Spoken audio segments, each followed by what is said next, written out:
Hello everyone, today we talk about the functioning of the Holy Roman Imperial and more specifically, but also more extensively, as you understand, Habsburgic institutions during the 16th century. This is part of a series that I want to make, like this. I already started it technically.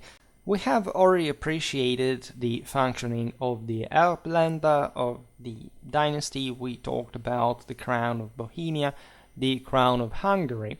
Today I want to look at the relation between the Habsburgic monarchy and Germany, and so how the Holy Roman Imperial policy sort of espoused itself in the Habsburgic case, also with the broader international role that these policies had, and the Habsburgic rule on non-Holy Roman Imperial territories, such as the Hungarian ones, that in fact we have already observed, as just said.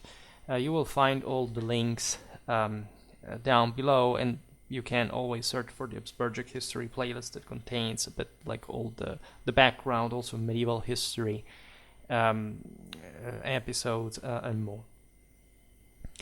So you can argue that German policy was all in all the most important for the Habsburgs in perspective, if anything, because they had been able at this point to monopolize the imperial crown and therefore essentially institutionalizing their role as a ruling house over this enormous territory that, as you know, incorporated the same Germany, Bohemia, central northern Italy, that albeit not being directly ruled by the Austrian Habsburgs, because that's what we're talking about in this series, think about, I don't know, Lombardy or Naples that were Habsburgic after the victory during the Italian Wars. I have an episode, by the way, incoming on that. But Spanish Habsburgic, right? And so, but nominally, like in this sense, like Lombardy, Naples not, because it was not part of the Holy Roman Empire, but Lombardy, like the most advanced part of the entire empire in that sense, was controlled by the Spanish. And as you know, the Austrians and the Spanish were not really, in spite of their Habsburgic rule dynastically, particularly supportive to one another, nor really particularly liking one another, more united by the common threats, or at least say some coincidences are related to threats that actually they measured in different ways. Of course, for Spain, like the Ottomans, were not as pressuring, for example, as for Austria. But the most important thing of all, in any case, is that the Holy Roman emperors, of course, and so the point of reference of this immense system that basically like it's in the core of Europe, and therefore has this radiant sort of interaction with everybody around, albeit actually, if we discuss this for the Outlander especially, like, and more in general for the Habsburgs, given their position in this southeast German, Central European context, not really being surrounded by major enemies, at least having their core power, like geographically close, and in this sense having all these enormous difficulties in government that we will illustrate now, were sort of not a particular target of any sort of destructive enterprise. Yes, the 1529 siege of Vienna was definitely disturbing, and a prelude, of course, of what would have occurred 1.5 centuries later. But again, this were not the Italian or Flemish battlefields, let's say, that had become like the object of contention of this main power, which also the Austrian power struggle in which the Austrian Habsburgs were that involved. And in fact, this is essentially the most important aspect of the German nature that is difficult to tell. This is a problem that we have come to, let's say, for example, in these historical regional series where we talked about many German lands and principalities. We observed also, like for the Kingdom of Italy, the various Italian city-states. But definitely it is difficult, especially like still at this point in the 16th century, looking at, like say, also by scale, at the national history of countries like England, Spain, France, that had very much compacted themselves. Think also about Poland, Lithuania. The same Scandinavian monarchies had finally reached a level of sort of institutional maturity at this point. The same Italian domains of the Habsburg were substantially compact. To look at this puzzle of literally hundreds of states of different nature, of different inclination, of different, say, dialect at least, and sort of, in fact, a history within the same empire. I made a series last winter about princely Germany, looking at like the late medieval prodrome to, in fact, this Renaissance Germany we discussed today. Is extremely difficult, right, as a history to tell. Like it's incredibly complicated, and or at least apparently, because even though we look at all these incredibly complicated mechanisms that politically, institutionally regulated the imperial monarchy, after all, politics was still functional to some extent. It did allow for power compaction, for some, of course, gradual development. This could have not been otherwise. Like, I don't know, systems that really go in reverse unless there is a particularly shocking phase or a crisis, collapse of some sort. These were actually very tough times. Like Germany, especially in the first half of the 16th century, received this massive blow, also stemming from the resources spent by the Habsburgs to tame the Protestant Reformation, the participation in the Italian wars, and so many other issues. In fact, the Turks and more.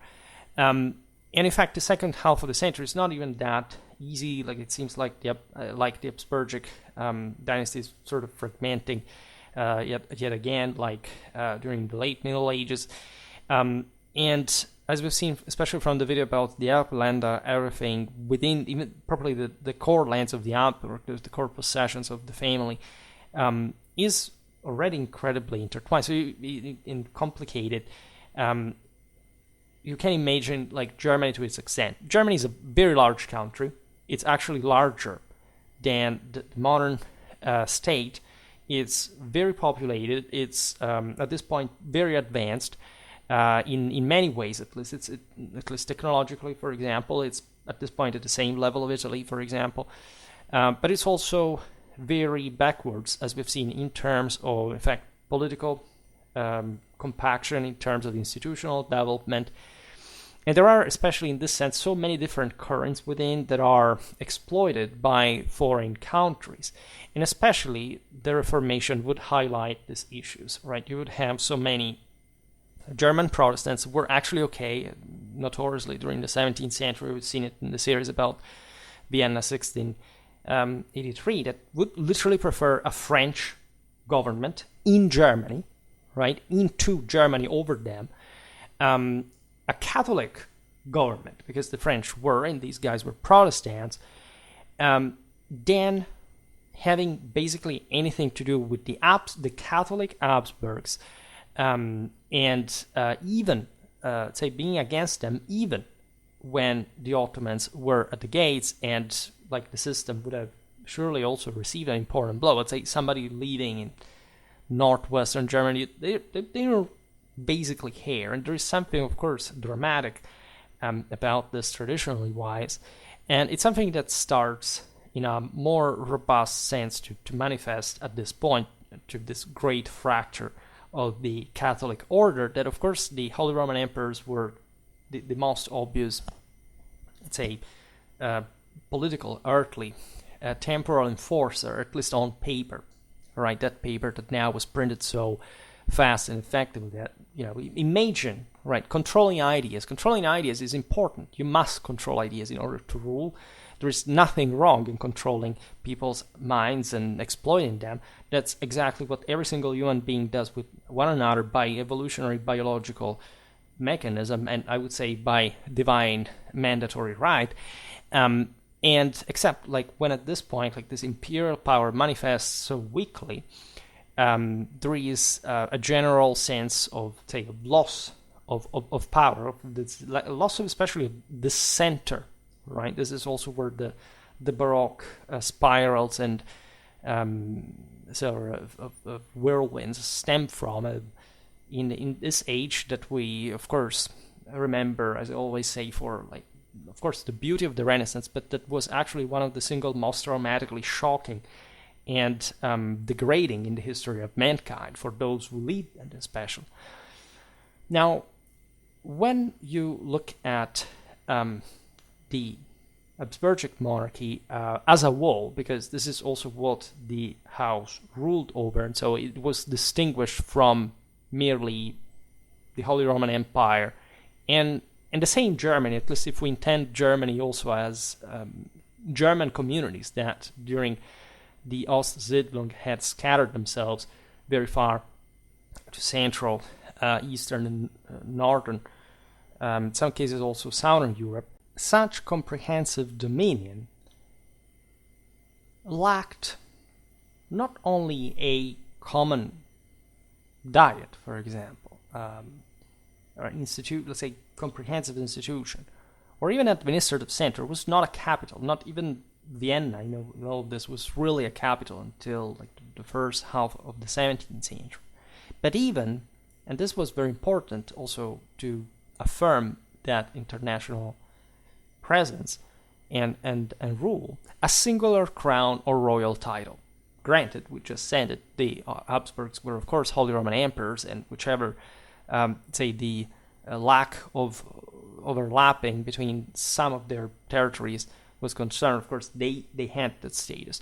But the problem was also regulating the various chunks, as we'll see now, in relation to each other politically, just for the banal concept that, however, resonates with many people today in sort of an anti-traditional sense, like, why do we have to spend money for another country? Well, because you are in the universe, and history tells you how, even if, not just history, but also the macroscopic, direct, contemporary evidence, how much you depend, for example, on whatever happens in those countries. And so, yes, in order to fix things and to properly follow the Imperial Catholic tradition, you have not just to move your backside, but also to invest a lot of money in trying to fix this. Otherwise, you'll be simply eaten away, right, by other forces that are, of course, less weak than you. Now, the Habsburgs of the 17th and 18th centuries wore one royal crown for Bohemia, another for Hungary. At least, yes, it was in theory conceived for the entire country, but it was, as you know, just 1/3 basically, in a series of lesser diadems for their various Austrian dominions. Austrian in the sense meant like German dominions within, in fact, the kingdom of Germany. And however, of course, their most prestigious choice was the German imperial crown and the title of Holy Roman Emperor that historically were also separated. At least, the German king, the king of the Romans, and the Holy Roman Emperor was a different thing. But at this point, say the imperial crowning was essentially including the other two just by the sort of normal praxis of crowning, right? The Middle Ages things were more complicated. You see, at least this had sort of speeded up more easily as a process.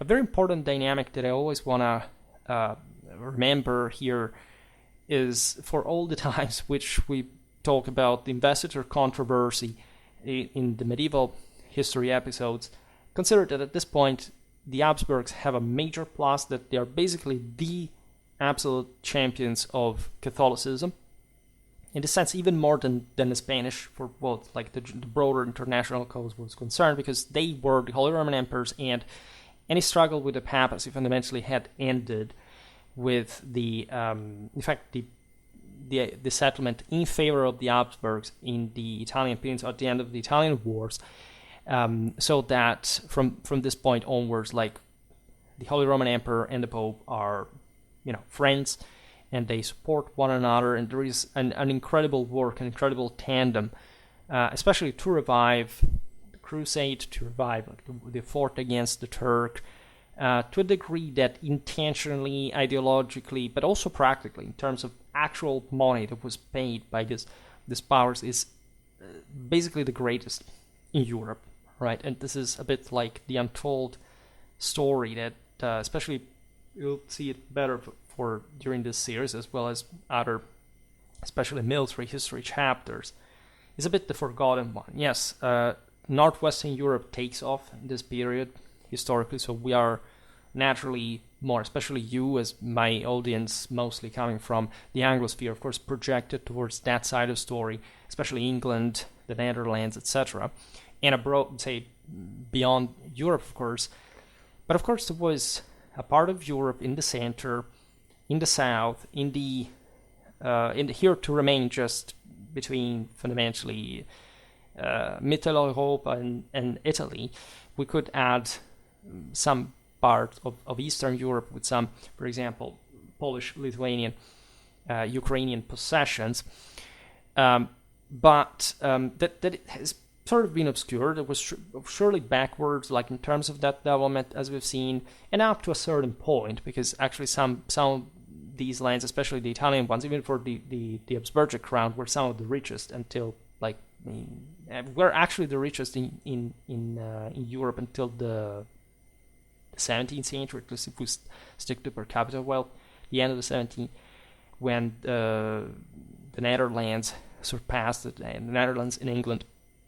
But, and this is the great also period of the Renaissance, so as we were pointing out before, Italy, Germany, actually very advanced lands, especially during the 16th century, and compared to the others. And this is, however, and you see, the same moment in which we start talking of so-called weak areas of Europe, Germany and Italy, so fragmented, figure a bit as battlegrounds in different times, mostly. But we tend to get the idea, the impression that, okay, well, we can't start moving the camera off of them because sort of this had remained quite relevant for a very long time. But now there's something sort of more modern, proto-modern, that is taking off somewhere else, and we prefer to focus on that also, maybe because it's closer to our culture and whatever. But the system, and I don't remember even actually where I was going with this, but the point being that, of course, yes, the Crusade effort is actually a huge deal. That's why I make that series also about 1683 and all the diplomatical background getting to there, because we sort of underestimate also against the, say, because of the Black Legion, etc., like the actually genuine effort that, for example, the papacy made to support the Catholic cause pretty much everywhere, and especially from a military point of view, and how much of that money was actually produced by people. Also in a Europe that had been fractured, and so with religiously, confessionally, so that, losing immense resources from a good half of it. As we know, the Austrian and Bohemian lands belonged, at least not only to the Habsburgs, but to the Holy Roman Empire, right? Which the Habsburgs were also, regardless of their titles, the undisputed leaders, right? They had the greater ascendancy in Germany. Doesn't matter about the actually heavy failure of, like, the German wars of religion during the 16th century, the other failure during the 30 Years' War. They were the greatest power capable of, in fact, at this point in history, hegemonizing Germany as a whole. And you can argue that, of course, like, if you pick the 80 Years' War, that was a legitimate and official act of secession, in fact, from the Holy Roman Empire, not just a resistance against the Spanish, but also like a general, of course, point made against the Habsburgs. The sense had been a bit like the one of the Swiss Confederates detachment, even though they're so very different stories with so very different outcomes. By the beginning of the 17th century, the Habsburgs had held the imperial title without interruption for nearly 2 centuries, since the election of Albert II in 1438. Right, so even before the final recompaction of the Habsburgic two, actually three different distinct lines since the second half of the 14th century. However, this new, let's say, Austro-Bohemian Hungarian monarchy that Ferdinand I of the Holy Roman Empire had brought together was markedly different from its 15th century predecessor. Right. Through its control of the Austrian Bohemian lands, the dynasty now directly ruled a third of the empire. However, the recent acquisition of Hungary that had, by the way, occurred in the sort of all following and also subsequent, if we look at the Viennese perspective, Turkish invasion and presence that was always also just next door in Hungary, burdened the Habsburgs with separate extra Holy Roman Imperial rather than simply extra German commitments, which increasingly compelled the dynasty to divert some of their attention and resources from imperial affairs.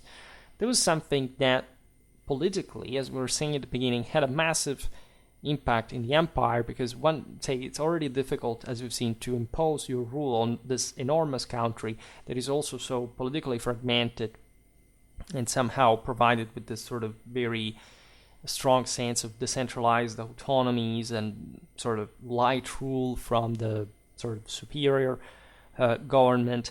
But now this dynasty will essentially cash from Germany some wealth that it will divert at some point to, as we've seen in the video about the Hungarian crown, in fact the defense of the latter, that laid outside of any Holy Roman Imperial reality. Yes, it's true, Hungary had sort of been, since the 10th century, been sort of really under German influence in a broader cultural sense, and especially the part that now the Habsburgs were coming to rule, that was sort of very also Germanized through the Ostsiedlung.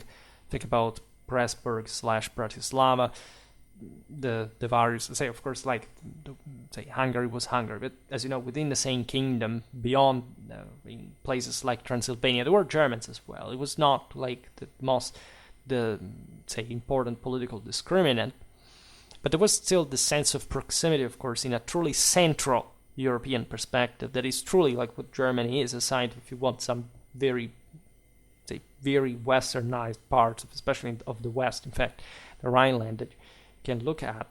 It is very specific in its own kind. It's sort of much more a system on its own that you can think of.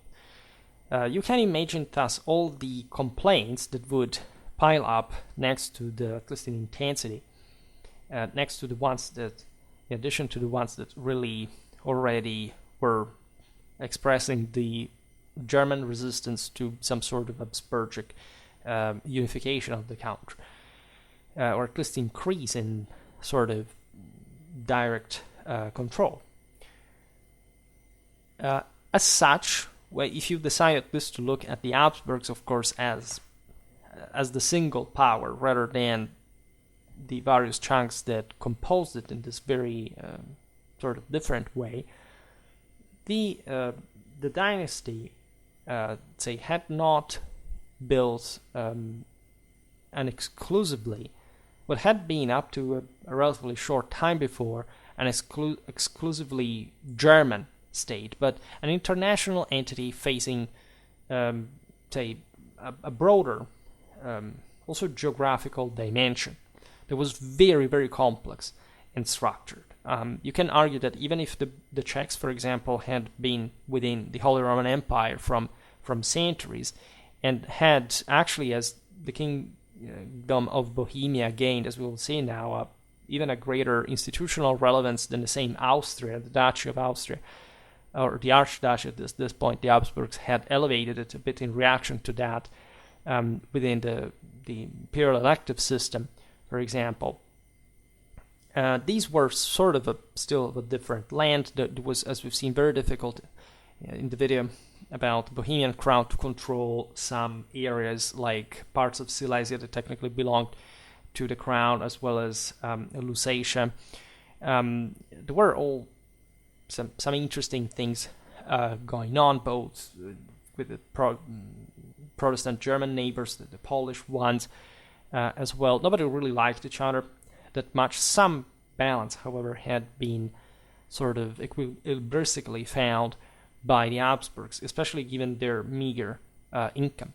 But Hungary was really something new, right? It really belonged to a massive entity that, albeit sort of not particularly, say, centralized at all, had crumbled, however, due to, you can argue, like the same Habsburgic lack of intervention, until in fact they had to cope with the Ottomans directly themselves.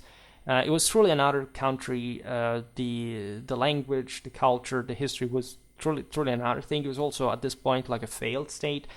And the Habsburgs, however, seized it, of course, because it was still more convenient than not having it under their own control. Somebody else would have taken it anyway. And projecting, in this sense, like their resources and ambitions beyond Germany. Like, you can argue that when you arrive at the 18th century, if you look at the major powers in German powers, you're looking at, yes, Austria and Prussia that extensionally, territorially, have the bulk of their possessions laying outside the Kingdom of Germany. This tells you, and still in the 19th century, for example, how, in perspective, like even for modern powers, as the Habsburg and the Hohenzollern ones at this point had become, how thankless of a job it was to try even to expand it to control to expand and control parts of Germany. And of course, like there were different pressures at different times that also brought this powers to expand outside of it. But still, like, had it been a simple task for anyone involved, or simply a convenient one in a broader political and moral sense, like would have been obtained. For the Habsburgs especially, however, what really founded the projection of their power projection on the entire system was the fact, of course, of bearing the imperial crown. Right at the beginning of the 17th century, the imperial office still enjoyed some limited prerogatives, revenue, and prestige. Right, in spite of all the difficulties of the same Habsburgic house in the recent generations. More importantly, the Habsburgs valued their undisputed position as the leading German dynasty, right, and continued to take their dominant role very seriously. There would have not been any other way. Like, letting it go would have been just suicidal. Therefore, they persisted in seeking and upholding the imperial office as tenaciously as they did their rights in their own Austrian, Bohemian, and Hungarian crown lands. The East and the West are really crucial here, because West, again, you would technically intervene as far as the Netherlands, right? You would have especially great care about the Rhineland affairs, because that was, of course, like the particularly florid area of Germany bordering with France that had always showed that degree of aggressiveness since the Middle Ages towards this Western German possessions. At the opposite end, longitudinally, you reached essentially almost to Transylvania, in territories that were, again, wild and sort of very exotically steppes influenced, that were incredibly more difficult even to control than the German ones, and that were in fact prone to pretty chaotic dynamics that the same Ottoman Empire contributed to have flaring, exactly to annoy the Habsburgs and Poland. They're almost a Janus two-faced attitude here. There are literal factions at the Habsburgic court that diplomatically, also for the various international envoys or representatives, tend to influence the Habsburgic intervention in different directions. Right? There is a Spanish party, there is a German party, and more. We've seen it very well in the videos about 1683. Well, where do you want to direct your efforts? This is, say, politically and strategically a major decision to take. It will mold Europe. It will influence essentially how this regional power will behave. And of course, it is given this, in fact, somehow fragmented surrounding, also obviously a matter of the attempted expansion, at least, right? It's not about just simple defense. At some point, it gets down to that, like in 1683. And more than that, it's an existential threat to cope with, if anything. But it's also supporting, like, interfering yourself in the Balkans, in Germany, in concert with other powers. And you have mostly like the Papal, the Venetian side that tells you, look, we need to cooperate in Croatia, in Serbia. You have to pay for the Haiduks, guerrilla fighters against the Turks. We have to sort of convince also the Poles, the Transylvanians, etc., like to join to some more conservative force. There was actually a vicious competition for the crown of Hungary. Poland wanted to get that. So through matrimonial strategies, the Habsburgs were really pressured enormously by also, of course, the other side that mostly told you, look, there's an entire French royal army that has invaded the Rhineland. What the hell do we do about that? These were major reasons of major concern, because your name in all these lands that were populated, this was a bit like the problem of the diversity by so different peoples that sort of also had not much, as we've seen, this particularly universal tendency, paradoxically, that the Habsburgs will just, if anything, over the centuries manage to impress on them for reasons of, of survival, and do not really see as their own, right? They will always sort of want to remain in this sort of more or less isolated shell, cultivating their own business, maintaining their own elites in charge, and at most being co-opted by the Habsburgs, but just for getting like more privileges locally, at least to an extent, up to a certain point.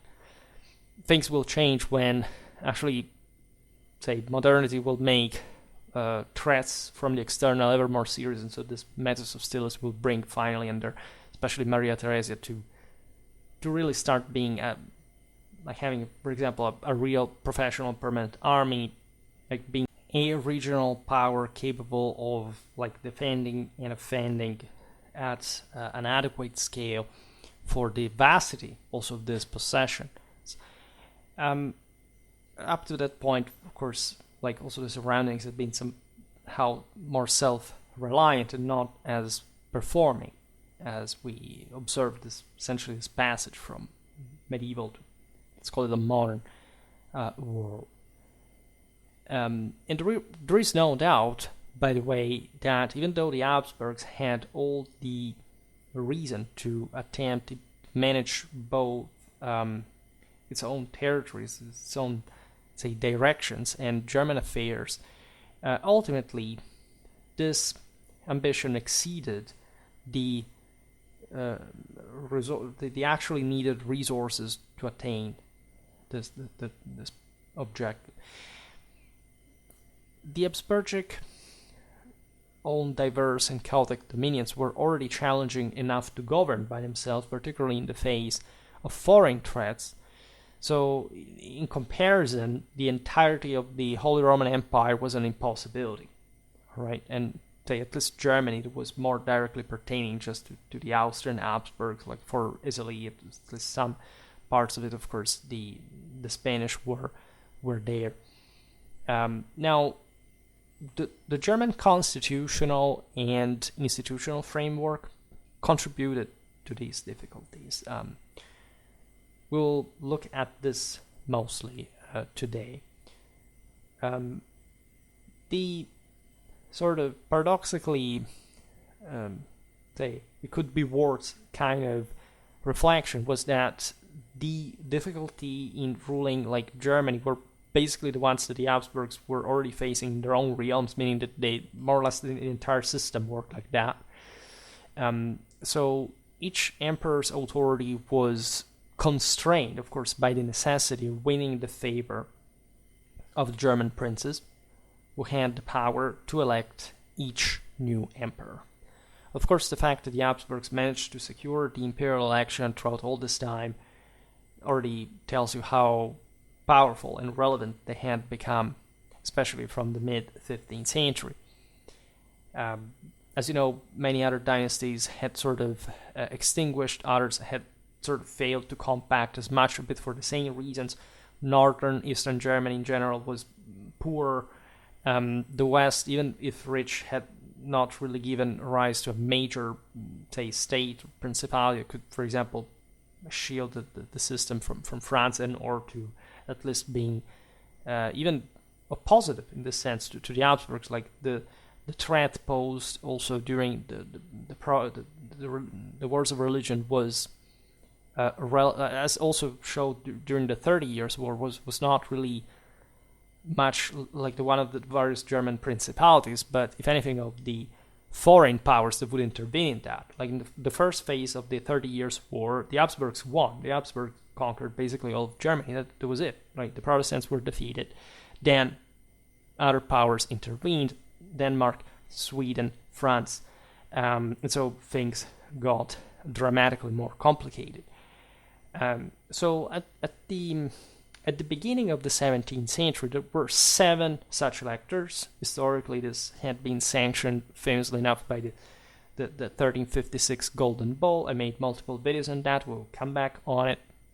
And so you know what the deal was. The Prince Archbishoprics of Mainz, Trier, and Cologne, most important.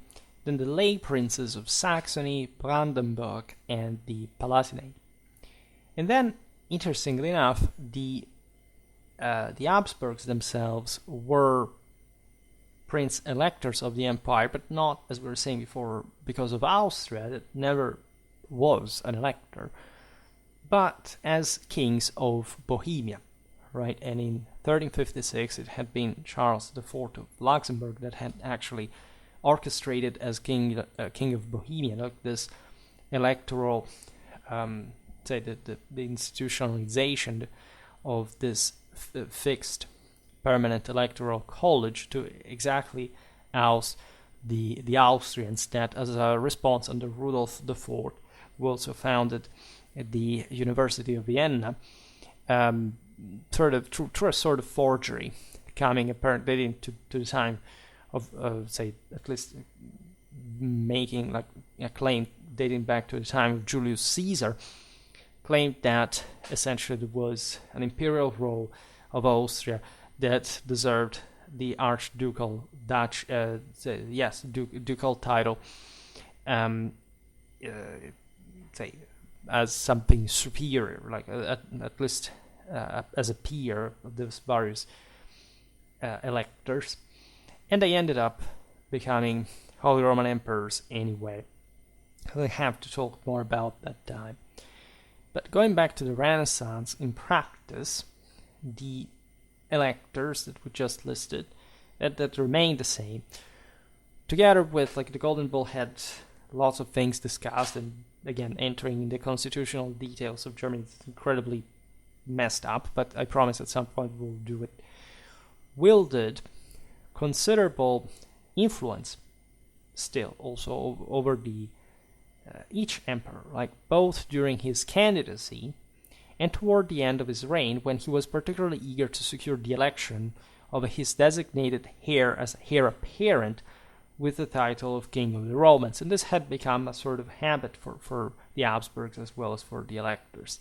This is extremely important because, as you know, in theory, everybody can be elected as Holy Roman Emperor, right? The King of France, Francis I, essentially managed to gain enough power in Germany to almost win the Holy Roman Imperial title in the election, Charles V Fugger bankers were better in that sense.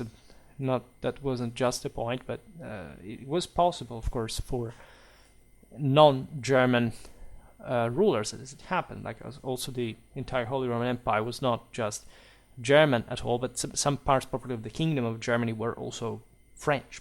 In language, that were the Luxembourgs, with Bohemia came from in the first place. And so this game was always there, right? The electors wanted essentially a bit like a mob, like their fair share of for their vote, right? And naturally there were, at this point, especially in early modern history, very pressuring international reasons why you would want essentially to just reappoint the Habsburgs with this constance. However, there was an enormous political negotiation regarding, in fact, the same Germany in the process.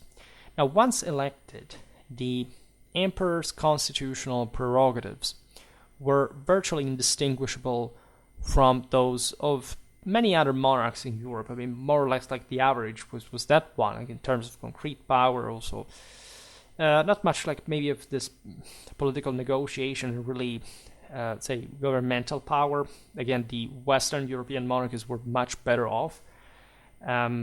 Historically, they had, say, Central European monarchies had exploded in this elective system. Like the idea of a centralized system had basically failed. This was true for Hungary, it was true for Bohemia, it was true for Poland, right? And this would create different outcomes. And the Hungarians succumbed to the Turks. Bohemia was essentially seized by the Habsburgs. Poland, Lithuania was so big and powerful that it sort of wildly aggressive, that survived until the end of the 18th century before being dismembered and, as you know, cancelled literally from the political map. Germany was like the more we don't even consider it for how big it was, right, and how, in this sense, different also within the same, and how many different principalities has existed as yet another of this Central European monarchies. But this was also, in fact, the most unique case in which fragmentation had reached literally its exasperation. But at the same time, it had this universal role in the Holy Roman Imperial, now fundamentally a German, essentially, power that had, in fact, an international prestige and relevance, and was being this broader center, like an important actor capable of, if you want, also exploiting the same fragmentation. We will see now how. At the heart of the government was the Imperial Court Chancery.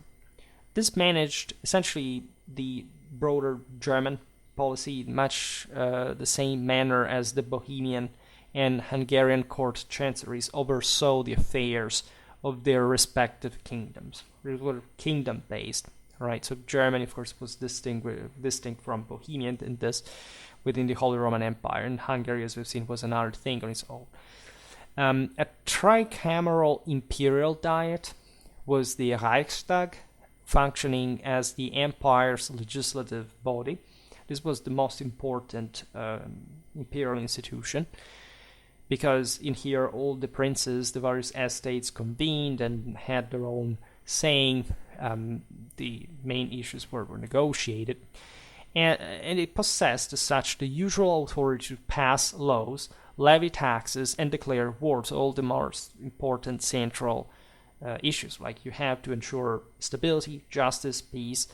You have to collect contributions and decide for war, because those contributions were mostly about, defending the empire and allowing the Habsburgs, in this case, to operate here and there, depending on the situation. And naturally, we have to understand that the Habsburgs were not the only Catholic power in Germany. Of course, there were many other Catholic powers that sided tendentially with the Habsburgs, mostly like in the richer and more developed south of Germany.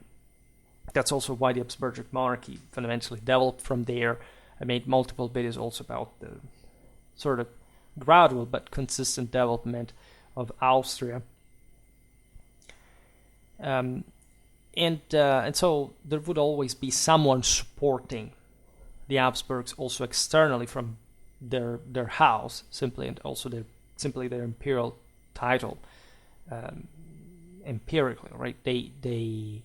These were all subjects of the empire, including the Protestant ones, because they were represented in this context, like essentially the liberty of confession had been sanctioned at the end of the wars of religion that were just temporarily over. And everyone had a different reason, essentially, for doing different things and relating to the Habsburgs in different ways. In fact, also in very practical manner, like also for everybody's quiet, say, survival, you would argue, it was only necessary for the emperor to secure the majorities in the College of Electors and the College of Princes, which number over 200, while gaining approval from the essentially impotent College of Imperial Cities was not required, for example. This was historically the case because Germany was a country of princes, counts, bishops, and this higher princely figures, dukes, margraves. The cities had constituted, as we've seen in many occasions, like this important sort of balance instrument for the emperors, because they had the prerogative of answering directly just to his authority, having no other vassal mediating, no other lord over them, between them and the emperor. And especially in some sort of more fragmented areas of Germany, like in the Rhineland, Swabia, they had constituted leagues that could support also just logistically in supplies the imperial army. They tendentially sort of escaped, like the princely tried to escape at least the princely rule. Some of them had, however, also turned their backs on the emperors. But they weren't like just provincial powers, right? Most other princely powers involved here, and so they were mostly just an estate, like the knightly one. At this point, towards the Landsknecht, and that were, as we've seen in multiple videos, quite much of an imperial creation, even though there were also many Lutherans among them. Now, the imperial judiciary was divided between two courts that often competed with each other. The only imperial supreme tribunal was the Reichskammergericht, that is to say the imperial chamber court, that had also been essentially an Habsburgic creation. This was, of course, like the rule, like as unified judicial body, the various controversies that arose between the princes. However, it was an incredibly sort of complex, farraginous, and inefficient system, at least for the ideal purpose it was created. It actually had a very important practical function, as we will see now. But the problem was mostly always the same. It was, first of all, a big institution. It had to give the certainty of the legality of the decisions. There were very important jurists that used it also in a political sense, so it wasn't even so simply to run it. I made a video about the German and Dutch law around this legal system around this time, if you're interested.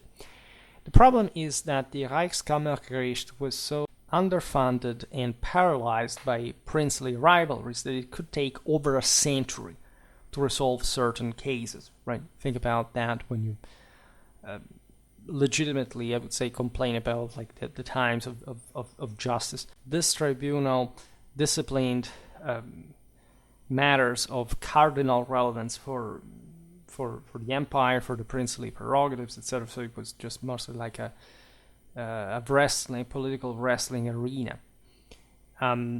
However, it was still useful to just give to address some issues. In many ways, like it would be faster and more efficient. The most important aspect in here is instead the relative efficiency of the emperor's own Imperial Aulic Council, the Reichshofrat, that is a tribunal affording the Habsburgs a significant measure of power through its ability to adjudicate a wide range of legal matters. The Habsburgs simply created out of just like some great, say this was less important than the higher chamber, but it could also like be faster, and it was mostly also created for matters of relatively small importance that, however, as we'll see now, especially for provincial, say, power, were incredibly remunerative, especially for the Habsburgs, that had created it just out of their own prestige and capacity to be the actual settlers of these matters when they could. Now, finally, the imperial police and military functions were generally delegated to a regional system of 10 imperial circles, each with its own director and a local assembly of princes belonging to that circle. So these were all various provinces that had historically also developed different, in fact, local customs and worked. And that's also how from which modern German state sort of developed from it, approximately, and had somehow existed, because there was, of course, this idea that each German land had different customs, and albeit was an effort to introduce, for example, like a common law in the form of Roman law, actually. The local customs always had a great influence and relevance in the constitutional foundation of the provincial laws. Now, this was, as you understand, a very articulate, complex system of government, and yet it sort of worked. Right, it wasn't intrinsically flowed. It just emerged from a historical reality, and over time had gradually progressed. The key to ruling the empire lay not in securing at least the majorities in the Diet. That was something also more formal to some extent, right? Nor it was about obtaining favorable judgments in the courts, because different princes also had different control on their matters and could solve issues on their own. The point was rather enforcing decisions at the regional and local levels, in fact, on the basis of your own, essentially, lordly power. This is how Germany had been working since basically ever, except in the mid-13th century.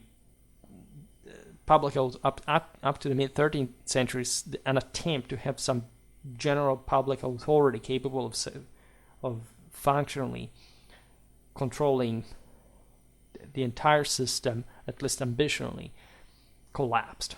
Right? And so when we talk about princely Germany, it's basically realizing that the practical reality was in the hands of the local princes, exactly because it was not an overlord, really. Not even the emperor could reach every single part in Germany.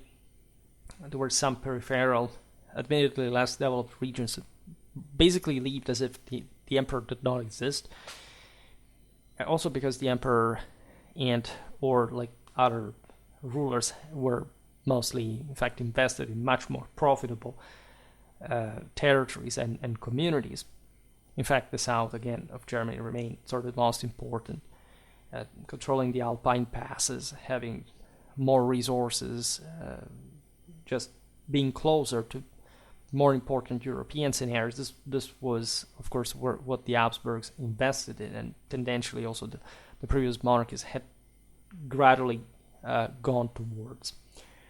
Admittedly, these smaller imperial principalities were more likely to comply with imperial directives, at this point at least, because truly, like in the first half of the 16th century, the Habsburgic power is regionally scaled. So if we're talking about not even a provincial, but sort of a very local scale, if this was close enough, of course, within the Habsburgic domains, there wasn't much of a problem regarding the imperial provisions being obeyed. These communities were too weak to resist to now a regional army like the Landsknechts would be. Like that also declines, as we were saying. We explained in the video about the Landsknechten. But in this first half of the 16th century, it's really a might to be reckoned with. And because they also depended, de facto, on the emperor and the sanctity of imperial law for protection against their more powerful neighbors. In other words, the emperor was their lord, and they were better off like complying to his policy than being at somebody else's mercy, right? And this was true in general, like as a broader sense of pride, even for those estates that were sort of tendentially more rebellious, right? It was a sense of pride in having the bigger guy, right, than the other noblemen, like defending you primarily. Like at least the ideal foundation of all the local customs was we recognize you as a ruler only if you're able to respect our laws. And then, of course, things were grittier, let's say, but the practice of government was truly aimed at stabilizing the system. That was they were trying to do at all costs. However, the great princes of the empire were capable of openly defying the central authority and acting with virtual independence, but not going at war openly against the emperor. Many retained their own armies, in fact, in unofficial diplomatic relations with foreign powers, so simply bypassing the imperial one, and in fact negotiating with the same imperial enemies. Right? This is really what the entire problem of Germany seems to be about. Like, of course, that is not an isolated country. It's in the center of Europe, and basically everyone around can easily find some German prince espousing their cause and acting accordingly. As a consequence, when the communities concurred with or were indifferent, at least towards the imperial directives, the imperial government functioned reasonably well. Right, the most important thing was not having a, say, provincial scale power, especially backed by a foreign one, just openly going against you. That's why, by the way, the Reformation had been so important. We haven't really talked about the confessional wars in Germany in the 16th century, but that's very interesting also from a military point of view, because it does reflect also this aspect. Of course, that the Reformation presented the imperial authority with a fundamental opposition that was not merely political, it was essentially metaphysical. All right, they were denying essentially the merit, the value of any work, and therefore intrinsically the same right to the existence of a universal authority of any sort. So that's why it was so pernicious, and why somebody could at that point arise so boldly by just, going against the law for reasons that essentially went beyond it as an earthly one, And this is you understand why these wars were so ferocious, because it was a completely new anti-traditional idea at every level, and it basically was simply undermining the entirety of the universal order. As such, you could basically be freed by any law. But still, of course, like the imperial subjects wanted to maintain those rights and privileges that historically had just belonged to them, and that the empire was sort of forced to recognize, at least in, say, in in the appropriate circumstances through the appropriate institutions that these people had to attend. So they had also to recognize to some degree. And so, in fact, when such subjects opposed the emperor, he was often powerless to enforce compliance throughout the entire country, right? The use of force was essentially the only mean to have that provision respected, but it also had its physical limits in such large of a country. And it's sort of remarkable how such politically fragmented country would sort of quickly recompact under somebody's banner, like when the opportunity to further autonomize against imperial rule would rise, right? And conversely, like how many others had to gain from supporting the Habsburgs. And so when you look at this ability of the German princes to defy and oppose the emperor effectively, you realize that this is essentially the main reason from within the same country, preventing the empire from evolving into a governable state comparable to other European monarchies. And again, like, of course, the Habsburgs were doing something, as we've seen, comparable within their own broader possessions. But of course, like, Germany was too big as a whole, like, to be simply like hegemonized in that way without internal resistance and external interference. By the beginning of the 30 Years' War, 2 tumultuous centuries at the imperial helm had definitely taught the Habsburgs the futility of attempting such a transformation, or at least there weren't the means for doing so. The idea, line of principle, was sort of obvious, right? Almost the only one worth living for.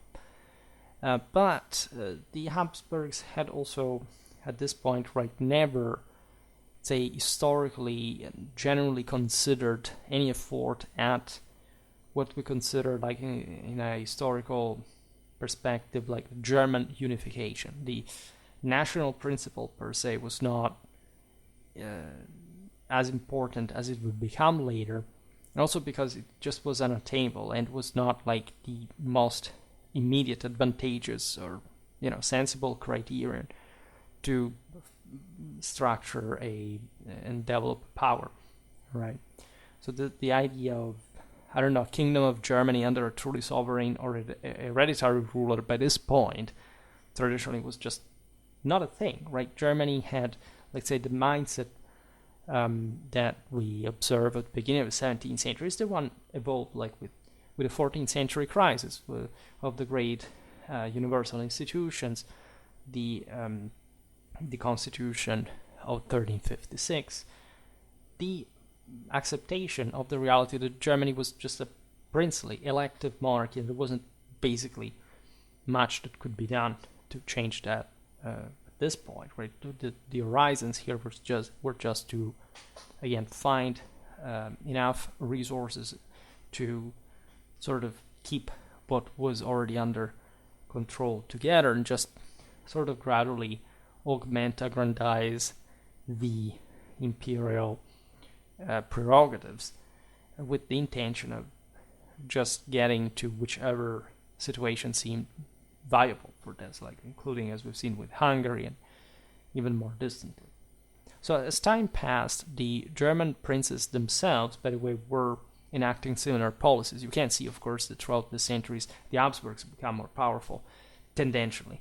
What I always invite you to reflect on is not much how absolutely powerful one gets, but how powerful it is in relation to, of course, whoever he relates to, right? So modernity was kicking in at so many levels, and so, of course, it was a competition for updating for this further development. Again, Mitteleuropa remains a bit more fairy tale-like, sort of asleep compared to other places, like also in terms of say beliefs and values of say cultural references and more.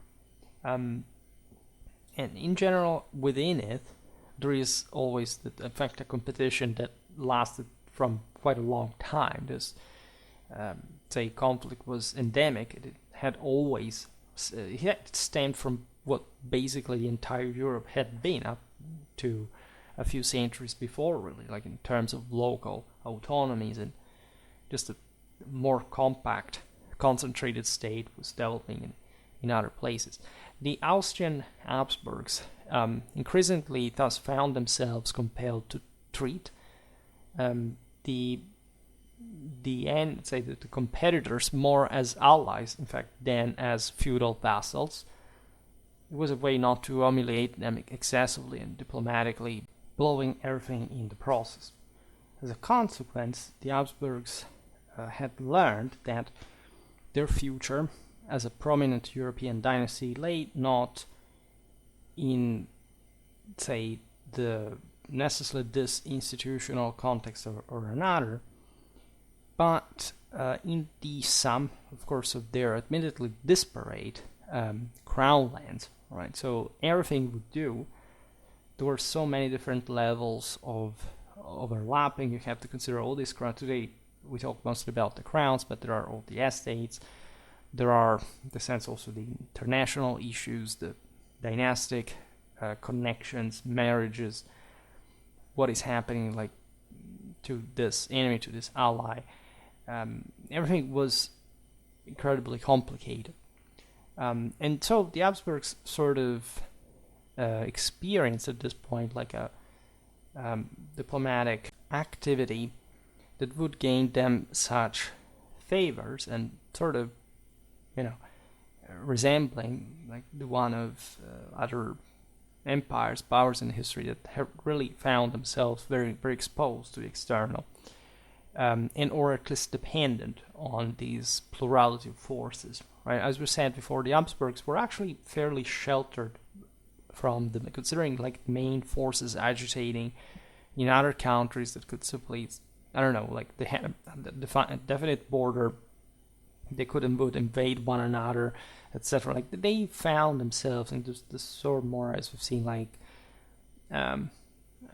say more fragmented reality with many gray areas, some failed states in between large frontiers. This wouldn't spare them, of course, from violent attacks. But if you look at them, yes, there were, even Transylvanians came to threaten Vienna at some point, but quite. So not necessarily ironically, but just accidentally, we could say. Then of course you have the major Ottoman onslaught, but of course there is also, in fact, a backbone. Like we shouldn't.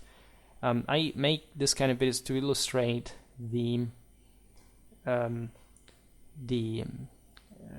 sort of difficulties, of course, in managing this the system and how sort of complicated it is even to explain its mechanism conceptually, that this was an ungovernable system. It was actually like a state, like to function more or less when you had to confront with tens of thousands of soldiers that could be mobilized amidst, yes, from the background, enormous dramas, negotiations, pains and a force, but still, right, you would have to admit that this was original power and that of course it worked.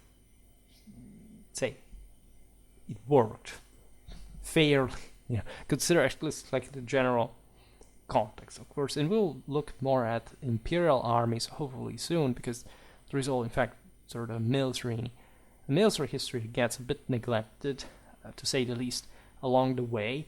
Also, like during the 16th century, for example, that is definitely worth analyzing. In any case, the Habsburgs, of course, continue to closely identify with the German Empire, right? The Holy Roman Empire, the German nation, as it was called, from the later Middle Ages, to stress the fact that, yes, it had taken a more markedly sort of regional character of, say, German nationality, as the empire had, however, in this sense, bailed out of some sort of more universal scale of ambition. Like in the Middle Ages, it had pursued to the limit, also fairly successfully. And so before the big crash, but this is also, in fact, what we find ourselves morally, spiritually, with an empire that was aware, of course, of its divine mandate, and that had to reflect on, like in this other stage in the human fall, and so what was really the duty of the emperor in front of this, and how the empire had to adapt to the new circumstance, right?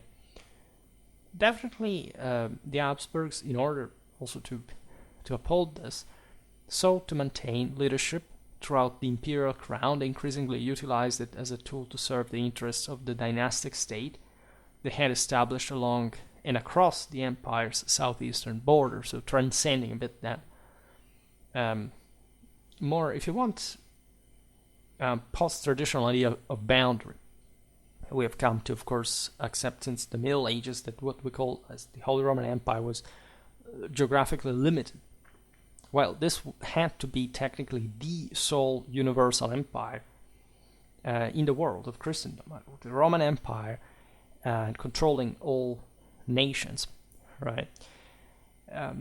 So, of course, the Habsburgs pursue a policy that pushes them far and wide, in a way, say, in a way that would have not been recognized as universal anymore. In that sense, the Habsburgs, for example, in Hungary, were just, some guys that had become Hungarian kings and were not recognized as Holy Roman emperors, because historically, as we're just saying, Hungary had laid outside of the empire.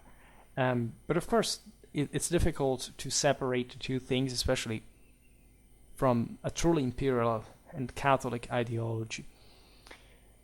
We will come back on these topics. Indeed, the Habsburgic dynasty and many of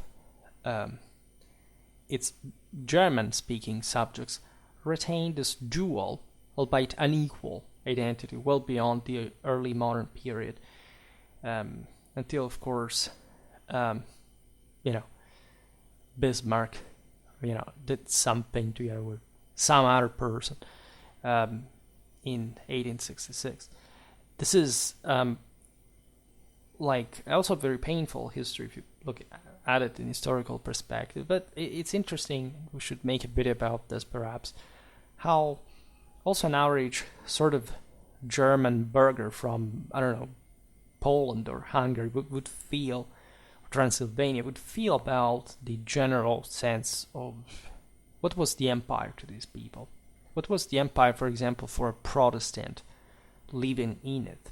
And sort of still recognizing, of course, like its prerogatives within it. This is like a very important question, as much as for a Catholic guy, of course. But what was the actual boundary of this power? How did the Habsburgs see themselves beyond, say, the legalistic formalism regarding their conquests? For example, also in the clash against the Ottoman Empire, that was something that they weren't particularly eager to invest themselves in the sense that, yes, had the chances arisen, they would have seized yet another bit of land, but as long as the empire was so big and powerful, mostly they were on the defensive, and or like they would have tried to maintain what they had essentially seized after the partition of Hungary. That they still, you see, in this sense, as we remember before, retained as ideally as the entire kingdom. These are beliefs that at the time were so deeply ingrained in traditional thinking that you suspect that even the way, in fact, in which we teach this, that we decided to call modern history, seems like, in fact, anachronistic, inappropriate. Right? We should Culver appreciate what like the true allegiances and sort of mentalities really were. Like, it's not like someone in 16th century Germany was thinking that they had entered the modern age, right? If anything, this was still, say, I always say it, like it's much more useful to cross out the idea of the existence of a modern history, passing directly to contemporary one, and seeing this actually as a long Middle Ages established with the full dominance of the Ancien regime since the mid 14th century. There's really like the major turning point until, like in the case of Germany, 1918, 1990. All right, that's the best way you can think. Right? France, 1792, depending really whom you're talking about, but still in a way that for them, in fact, would have been much more naturally understandable. All right.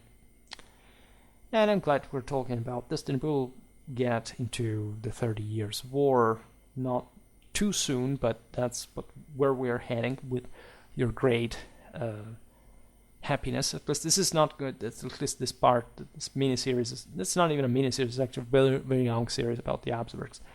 It's not strictly military, but I have also something in store about the commanders of the 30 Years' War and some battles. We have to resume that. We're talking more about 17th century warfare. Now we'll talk also about the 16th, because we sort of had to cover a lot of the main stuff and never really done. Very well. For today, however, I stop it here. I just hope that you enjoyed this video. If you did, please share it. Otherwise, leave a like or subscribe to my channel if you're interested in my upcoming content. As always, I thank you heartily for listening to me. I wish you a nice time and see you next time. Bye.